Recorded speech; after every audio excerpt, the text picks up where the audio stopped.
Okay, this is the first. It's going to be the first video for me. And I just want to. I think it's a great place for me to start out, since I haven't made any videos.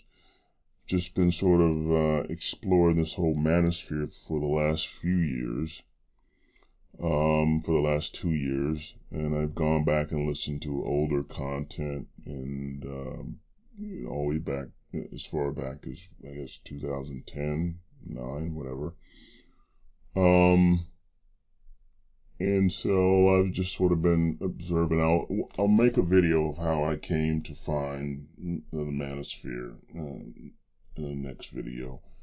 But I haven't listened to any PUA stuff. I've just mostly MGTOW, MRA, and that sort of thing. And so I think this is a good place for me to sort of begin. So I'm going to post a comment that was written, and I think it was written in 2007, November of 2007, and I think it was from the News and Notes.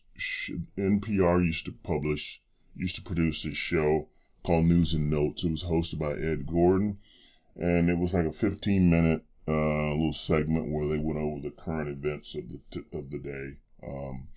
And it was mostly a black American focused show, and they would have usually 3 commentators, and they would be journalists, political pundits, professors, activists, that sort of thing. And so it's been an interesting letter, and this is sort of my first beginning before I found the manosphere. This was like as far back as 2007, and I've been thinking about this for 2006, and talking with a friend of mine, and we'd always said, man, there's just a story out there that's not really being told, and no one is talking about it. But and then we found all the guys on YouTube, the manosphere on YouTube, and so you have to thank YouTube for that. So I will start with Old Soldier. No one can fault American women of all races for achieving all the success they can possibly achieve in a free and just society. Successful women in America certainly deserve all the praise they have earned, but what is always missing in this story is the side that has far too long been off limits. The growing gender gap in a very wide range of human endeavors is definitely not limited to African Americans in America. Kids don't raise themselves, and loser adults, including loser men, don't magically appear on the scene. With American women long overwhelmingly dominant in social sciences, education, and health fields, dealing with every aspect of children from before birth to after college, just who is to blame for the blatantly ever-widening gap between men and women in the United States? Even fathers can't come close to the unquestioned authority of mothers on matters relating to raising of children in our society. Fathers are just expected to pay the bills. Women are the professionals who know best. Most objective observers would conclude that America's women, moving steadily upward in both stature and power for decades, have been doing an excellent job of raising the men their favored daughters will just love to hate. Eventually, of course, that feeling inevitably will be reciprocated. What was forgotten long ago in this country is the simple fact that all rights come with corresponding responsibilities of equal, if not greater, importance. It is not all about rights. Here's just one example. First, note that we now provide college education to nearly twice as many women as men, mostly in the liberal arts and the social sciences. Then note that the much-touted advanced placement programs in our pre-college school systems are overwhelmingly populated by girls studying liberal arts and social sciences, heavily favored by girls under teaching methods that have strongly favored girls since the 1970s. Adjustments in our schools that originally were made to correct rather small gender imbalances have been allowed to continue apace decades after their intention was fully achieved, so that today the imbalances are truly staggering, in the opposite direction. The original adjustments happened so long ago that everyone now thinks the status quo is normal.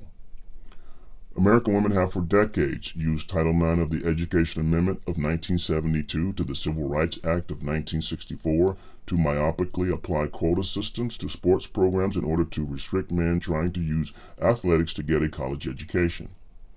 But Title IX makes no mention of sports. Title IX properly prohibits gender discrimination in any education program and activity receiving federal funds at any level.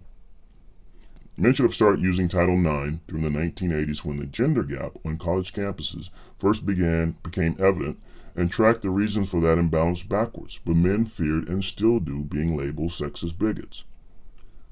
Men could only hope that women would eventually assume the responsibility that was theirs and ensure that reasonable balances were maintained at all levels. Women have not done so, instead still spout the same victim dogma that their grandmothers used so effectively a half-century ago.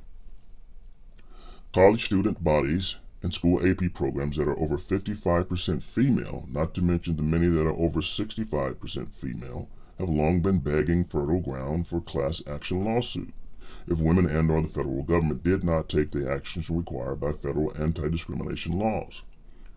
Women long ago got the courts to properly decide that it is not possible to blame the victim for discrimination, but apparently never considered that the victim could one day be male.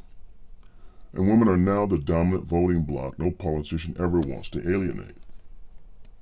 Almost half of women college graduates today will be unable to find comparably educated mates and will thus be the default breadwinner responsible for supporting the family if they opt to get married and or have children, their choice.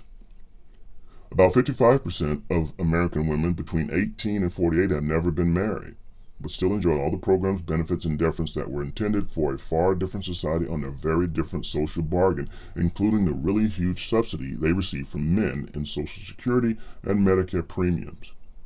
We still have programs designed to get women turning 18 to register to vote, a right, but programs for men turning 18 to register for the draft, a responsibility, and this very critical gender difference inexplicably is still evident everywhere.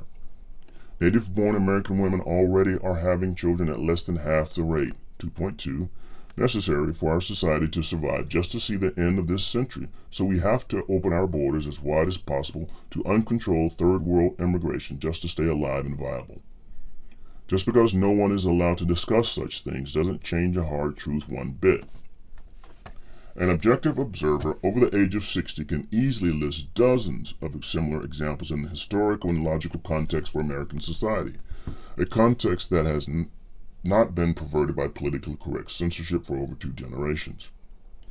American women have been in our society's driver's seat for over a quarter of a century now, but are still expecting men to continue carrying the responsibility for fixing society's problems.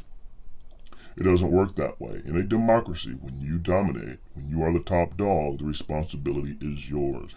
You can either embrace that responsibility or you can allow your society to self-destruct.